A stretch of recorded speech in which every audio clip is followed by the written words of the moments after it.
1904년 고종은 권력에서 물러나 있던 이완용을 다시 부른다.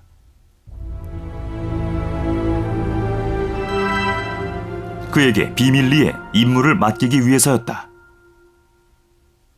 그에게 맡겨진 임무는 미국과 접촉해 도움을 얻으라는 것.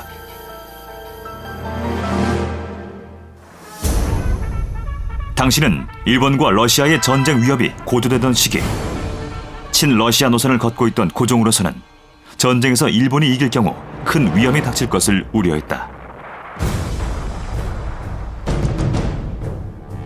위기를 타개하기 위해 고종이 선택한 카드는 미국 공사관으로의 피신. 하지만 당시 미국 공사였던 알렌은 그 요청을 거부한다. 오히려 미국은 러일 전쟁이 일본의 승리로 끝나자 조선의 운명을 결정할 비밀 협약을 일본과 맺는다. 조선에 대한 일본의 지배권과 필리핀에 대한 미국의 지배권을 인정한 이른바 가스라 테프트 밀약.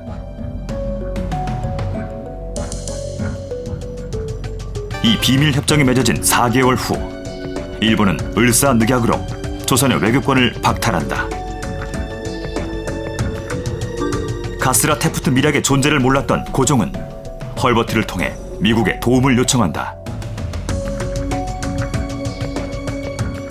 미국의 거중 조정의 역할을 철저히 믿고 있었던 고종.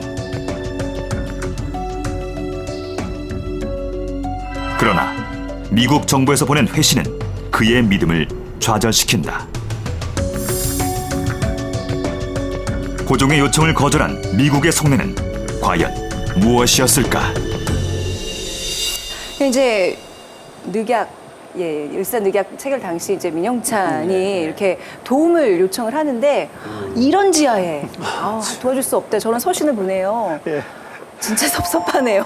미국 입장에서는 한국에 와서 실질적으로 생활을 해보니까 자신들이 생각했던 거는 중국의 영향력이 굉장히 셌었고 또 실질적으로 경제적으로도 크게 뭐 부강한 나라가 아니어서 야 괜히 조선 문제에 개입했다가는 다른 더 커다란 열광과 마찰을 빚을지 모르겠다. 네. 그래서 정치에 간섭하지 말아라. 네.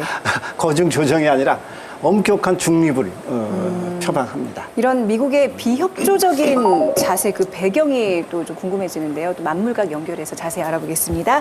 김준영 교수님. 네, 안녕하십니까. 네, 미국은 이제 거중 조정 그 조항 때문이라도 우리를 좀 도왔어야 되는데 왜 미국은 일본의 조선 침략을 이렇게 쉽게 용인하는 건가요? 사실 거중조항도 우리는 동맹조약으로 생각했지만 실제로도 국제법적으로도 중재조항입니다. 그러니까 네. 뭐 미국이 책임을 다해야 된다는 생각도 없었던 것 같고요.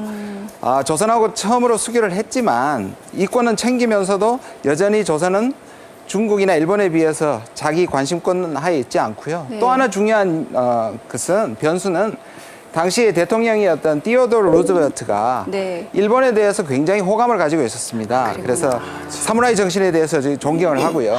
그에 비해서 한국은 네. 굉장히 문제가 많은 나라라고 생각하고 좀 멸시적인 생각을 가지고 있었습니다. 그러다가 이제 일본이 점점 강해지니까 차라리 러시아보다는 일본이 한국을 지배하는 것이 낫다는 생각을 가지게 됐고요. 특히 이제 러일 전쟁이 일본의 우세로 갈 때쯤 돼가지고 이런 말을 합니다. 조선은 자기 방위를 위해서 한 주먹도 내밀 수 없는 나라인데 우리가 어떻게 돕겠느냐, 뭐 이렇게 얘기합니다. 근데 교수님 이게 그래도 국제적인 그 나라와 나라 간의 조약인데 불이행 시 어떤 법적인 그런 제재를 받게 되는 거 아니에요? 사실 이건 미국이 어긴 거잖아요. 예, 그래서 그게 고종의 마음이고 또 우리의 마음 같은데요. 실제적으로 네. 이 세력 다툼이고 국익의 다툼인 이 냉철한 국제 정치에서는 사실 그게 너무 나이브한 생각이라고 할 수 있습니다. 낭만적인 생각이죠.